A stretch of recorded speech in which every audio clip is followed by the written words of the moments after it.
माघे मासे महादेव यो दास्यति घृतकम्बलम स भुक्त्वा सकलान भोगान अन्ते मोक्षम प्राप्यति। इसका अर्थ हम आपको आगे वीडियो में बताएंगे। उससे पहले नमस्कार दोस्तों, स्वागत है आप सभी का द स्टोरी स्क्रोल्स चैनल पर। हम आपके लिए लेकर आए हैं भारत और दुनिया के ऐतिहासिक, सांस्कृतिक और रोचक कहानियों का अनोखा खजाना। आज हम मकर संक्रांति, इसके ऐतिहासिक और सांस्कृतिक महत्व पर चर्चा करेंगे। अगर आपको इस तरह की कहानियां और तथ्य पसंद हैं तो हमारे चैनल को जरूर सब्सक्राइब करें। हम नए हैं और आपकी मदद और समर्थन से ही इस सफर को आगे बढ़ा पाएंगे। तो चलिए शुरू करते हैं यह दिलचस्प सफर। मकर संक्रांति भारत के प्रमुख पर्वों में से एक है। मकर संक्रांति पूरे भारत और नेपाल तथा Thailand, Laos, Myanmar, Cambodia, Sri Lanka के भी अधिकांश हिस्सों में भिन्न रूपों में मनाया जाता है। पौष मास में जिस दिन सूर्य मकर राशि में प्रवेश करता है, उस दिन इस पर्व को मनाया जाता है। वर्तमान शताब्दी में यह त्योहार जनवरी माह के 14वें या 15वें दिन ही पड़ता है। इस दिन सूर्य धनु राशि को छोड़ मकर राशि में प्रवेश करता है। तमिलनाडु में इसे पोंगल नामक उत्सव के रूप में जाना जाता है, जबकि कर्नाटक, केरल तथा आंध्र प्रदेश में इसे केवल संक्रांति ही कहते हैं। बिहार के कुछ जिलों में यह पर्व तिला संक्रांत नाम से भी प्रसिद्ध है। मकर संक्रांति पर्व को कहीं कहीं उत्तरायण भी कहते हैं। 14 जनवरी के बाद से सूर्य उत्तर दिशा की ओर अग्रसर होता है। इसी कारण इस पर्व को उत्तरायण, जिसका अर्थ है सूर्य उत्तर की ओर, भी कहते हैं। वैज्ञानिक तौर पर इसका मुख्य कारण पृथ्वी का निरंतर 6 महीनों के समय अवधि के उपरांत उत्तर से दक्षिण की ओर वल्लन कर लेना होता है, और यह एक प्राकृतिक प्रक्रिया है। यह Bharatvarsh, Thailand, Laos, Myanmar, Cambodia, Sri Lanka तथा नेपाल के सभी प्रांतों में अलग अलग नाम व भांति भांति के रीति रिवाजों द्वारा भक्ति एवं उत्साह के साथ धूमधाम से मनाया जाता है। मकर संक्रांति के दिन किसान अपनी अच्छी फसल के लिए भगवान को धन्यवाद देकर अपनी अनुकंपा को सदैव लोगों पर बनाए रखने का आशीर्वाद मांगते हैं। इसलिए मकर संक्रांति के त्योहार को फसलों एवं किसानों के त्योहार के नाम से भी जाना जाता है। नेपाल में मकर संक्रांति को माघे संक्रांति, सूर्योत्तरायण और थारू समुदाय में माघी कहा जाता है। इस दिन नेपाल सरकार सार्वजनिक छुट्टी देती है। थारू समुदाय का यह सबसे प्रमुख त्योहार है। नेपाल के बाकी समुदाय भी तीर्थ स्थल में स्नान करके दान धर्म आदि करते हैं और तिल, घी, शर्करा और कंदमूल खाकर धूमधाम से मनाते हैं। वे नदियों के संगम पर लाखों की संख्या में नहाने के लिए जाते हैं। तीर्थ स्थलों में रूरू धाम, देवघाट व त्रिवेणी मेला सबसे ज्यादा प्रसिद्ध है। बांग्लादेश में इसे शक्रैन या पौष संक्रांति कहा जाता है। थाईलैंड में यह सोंगक्रान के नाम से प्रसिद्ध है, जबकि लाओस में इसे पीमा लाओ के रूप में जाना जाता है। म्यांमार में यह पर्व थिन्यान के नाम से मनाया जाता है। कंबोडिया में इसे मोहा संगक्रान कहते हैं और श्रीलंका में इसे पोंगल या उज्वर तिरुनल के नाम से जाना जाता है। इन सभी जगहों पर यह पर्व सूर्य की स्थिति में परिवर्तन और नई ऊर्जा के आगमन का प्रतीक माना जाता है। संपूर्ण भारत में मकर संक्रांति विभिन्न रूपों में मनाया जाता है। विभिन्न प्रांतों में इस त्योहार को मनाने के जितने अधिक रूप प्रचलित हैं, उतने किसी अन्य पर्व में नहीं। जम्मू में यह पर्व उत्तरायण और माघी संक्रांत के नाम से विख्यात है। कुछ लोग इसे उत्तरायण, अत्रैण अथवा अत्रणी के नाम से भी जानते हैं। इससे एक दिन पूर्व लोहड़ी का पर्व भी मनाया जाता है, जो कि पौष मास के अंत का प्रतीक है। मकर संक्रांति के दिन माघ मास का आरंभ माना जाता है, इसलिए इसको माघी संक्रांत भी कहा जाता है। डोगरा घरानों में इस दिन माह की दाल की खिचड़ी का दान किया जाता है। इसके उपरांत माह की दाल की खिचड़ी को खाया जाता है, इसलिए इसको खिचड़ी वाला पर्व भी कहा जाता है।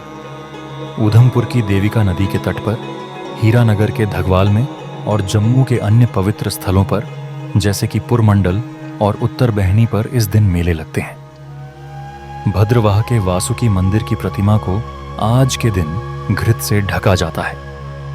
उत्तर प्रदेश में यह मुख्य रूप से दान का पर्व है। प्रयागराज में गंगा, यमुना व सरस्वती के संगम पर प्रत्येक वर्ष 1 माह तक माघ मेला लगता है, जिसे माघ मेले के नाम से जाना जाता है। 14 जनवरी से ही प्रयागराज में हर साल माघ मेले की शुरुआत होती है। 14 दिसंबर से 14 जनवरी तक का समय खर मास के नाम से जाना जाता है। एक समय था जब उत्तर भारत में 14 दिसंबर से 14 जनवरी तक पूरे 1 महीने किसी भी अच्छे काम को अंजाम भी नहीं दिया जाता था। मसलन शादी ब्याह नहीं किए जाते थे, परंतु अब समय के साथ लोग बाग बदल गए हैं। परंतु फिर भी ऐसा विश्वास है कि 14 जनवरी यानी मकर संक्रांति से पृथ्वी पर अच्छे दिनों की शुरुआत होती है। माघ मेले का पहला स्नान मकर संक्रांति से शुरू होकर शिवरात्रि के आखिरी स्नान तक चलता है। संक्रांति के दिन स्नान के बाद दान देने की भी परंपरा है। बागेश्वर में बड़ा मेला होता है। वैसे गंगा स्नान रामेश्वर, चित्रशिला व अन्य स्थानों में भी होते हैं। इस दिन गंगा स्नान करके तिल के मिष्ठान आदि को ब्राह्मणों व पूज्य व्यक्तियों को दान दिया जाता है। इस पर्व पर क्षेत्र में गंगा एवं राम गंगा घाटों पर बड़े बड़े मेले लगते हैं। समूचे उत्तर प्रदेश में इस व्रत को खिचड़ी के नाम से जाना जाता है तथा इस दिन खिचड़ी खाने एवं खिचड़ी दान देने का अत्यधिक महत्व होता है। बिहार में भी मकर संक्रांति को खिचड़ी नाम से जाना जाता है। इस दिन उड़द, चावल, तिल, चिवड़ा, गौ, स्वर्ण, ऊनी वस्त्र, कंबल आदि दान करने का अपना महत्व है। महाराष्ट्र में इस दिन सभी विवाहित महिलाएं अपनी पहली संक्रांति पर कपास, तेल व नमक आदि चीजें अन्य सुहागिन महिलाओं को दान करती हैं। तिलगुल नामक हलवे के बांटने की प्रथा भी है। इस दिन पूरे बिहार वासी दिन में दही चूरा खाकर और रात के समय औरत दाल और चावल की खिचड़ी बनाकर यह पर्व को मनाते हैं। इस दिन लाई या चूरा या मुरमुरे के लड्डू का भी बहुत महत्व माना जाता है। बंगाल में इस पर्व पर स्नान के पश्चात तिल दान करने की प्रथा है। यहाँ गंगा सागर में प्रतिवर्ष विशाल मेला लगता है। मकर संक्रांति के दिन ही गंगा जी भगीरथ के पीछे पीछे चलकर कपिल मुनि के आश्रम से होकर सागर में जा मिली थी। मान्यता यह भी है कि इस दिन यशोदा ने श्री कृष्ण को प्राप्त करने के लिए व्रत किया था। इस दिन गंगा सागर में स्नान दान के लिए लाखों लोगों की भीड़ होती है। लोग कष्ट उठाकर गंगा सागर की यात्रा करते हैं। वर्ष में केवल एक दिन मकर संक्रांति को यहाँ लोगों की अपार भीड़ होती है। इसीलिए कहा जाता है, सारे तीर्थ बार बार, गंगा सागर एक बार। तमिलनाडु में इस त्योहार को पोंगल के रूप में 4 दिन तक मनाते हैं। प्रथम दिन भोगी पोंगल, द्वितीय दिन सूर्य पोंगल, तृतीय दिन मट्टू पोंगल अथवा केनु पोंगल और चौथे व अंतिम दिन कन्या पोंगल। इस प्रकार पहले दिन कूड़ा करकट इकट्ठा कर जलाया जाता है, दूसरे दिन लक्ष्मी जी की पूजा की जाती है और तीसरे दिन पशुधन की पूजा की जाती है। पोंगल मनाने के लिए स्नान करके खुले आंगन में मिट्टी के बर्तन में खीर बनाई जाती है, जिसे पोंगल कहते हैं। इसके बाद सूर्य देव को नैवेद्य चढ़ाया जाता है। उसके बाद खीर को प्रसाद के रूप में सभी ग्रहण करते हैं। इस दिन बेटी और जमाई राजा का विशेष रूप से स्वागत किया जाता है। असम में मकर संक्रांति को माघ बिहू अथवा भोगाली बिहू के नाम से मनाते हैं। राजस्थान में इस पर्व पर सुहागन महिलाएं अपनी सास को वायना देकर आशीर्वाद प्राप्त करती हैं। साथ ही महिलाएं किसी भी सौभाग्य सूचक वस्तु का 14 की संख्या में पूजन एवं संकल्प कर 14 ब्राह्मणों को दान देती हैं। इस प्रकार मकर संक्रांति के माध्यम से भारतीय सभ्यता एवं संस्कृति की झलक विविध रूपों में दिखती है। उत्तराखंड, जैसा कि हम आपको पहले ही बता चुके हैं कि मकर संक्रांति देश के कई राज्यों में अलग अलग नामों से जानी जाती हैं और पर्व के मनाए जाने का तौर तरीका भी काफी अलग होता है। देवभूमि उत्तराखंड में इस मुख्य पर्व मकर संक्रांति को घुघुतिया त्योहार के नाम से जाना जाता है। आज के दिन उत्तराखंड के सभी लोग अपने दिन की शुरुआत सुबह नहाने से करते हैं। घर की महिलाओं द्वारा रसवाड़े को मोल मिट्टी की सहायता से लिपाई पुताई की जाती है। उसके बाद सभी लोगों द्वारा अपने घर के देवता स्वरूप देवी देवताओं की पूजा की जाती है और दिन के भोजन में घुघुतिया बनाए जाते हैं। यह घुघुतिया आटे की सहायता से बनाए जाते हैं, जिसमें विभिन्न प्रकार की आकृतियों के माध्यम से घुघुतिया तैयार किए जाते हैं। इन सभी घुघुतियां को परिवार के छोटे बच्चों द्वारा कागा, कौवा अपने हाथ के माध्यम से खिलाया जाता है। इसी तरह से यह पर्व अपने ऐतिहासिक पहलू को संजोता है। माघे मासे महादेव यो दास्यति घृतकंबलम स भुक्त्वा सकलान भोगान अन्ते मोक्षम प्राप्यति।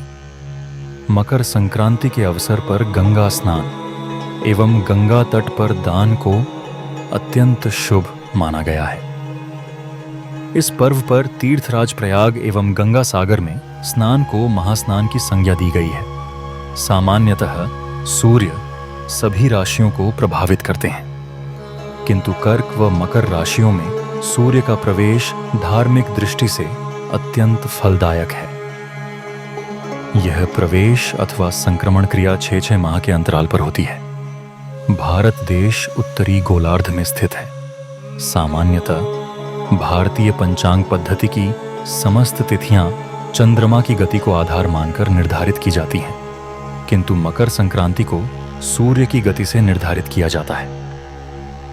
हमारे पवित्र वेद भागवत गीता जी तथा पूर्ण परमात्मा का संविधान यह कहता है कि यदि हम पूर्ण संत से नाम दीक्षा लेकर एक पूर्ण परमात्मा की भक्ति करें तो वह इस धरती को स्वर्ग बना देगा और आप जी की और इच्छा को पूरा करें। ऐसी मान्यता है कि इस दिन भगवान भास्कर अपने पुत्र शनि से मिलने स्वयं उसके घर जाते हैं। चूंकि शनि देव मकर राशि के स्वामी हैं, इसलिए इस दिन को मकर संक्रांति के नाम से जाना जाता है। मकर संक्रांति के दिन ही गंगा जी भगीरथ के पीछे पीछे चलकर कपिल मुनि के आश्रम से होती हुई सागर में जाकर मिली थीं। दोस्तों, मकर संक्रांति न केवल एक पर्व है, बल्कि यह हमारी ऐतिहासिक, सांस्कृतिक और प्राकृतिक धरोहर का प्रतीक भी है।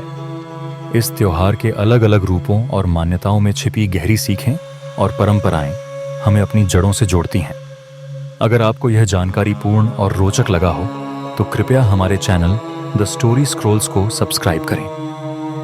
हम नए हैं और आपके सहयोग से ही ऐसे अद्भुत इतिहास, संस्कृति और अनसुनी कहानियों को आपके सामने ला पाएंगे। तो आइए हमारे साथ इस सफर में जुड़ें और इतिहास व संस्कृति के अनोखे पहलुओं को जानें। आपका हर एक लाइक, सब्सक्रिप्शन और कमेंट हमारे लिए प्रेरणा है। धन्यवाद।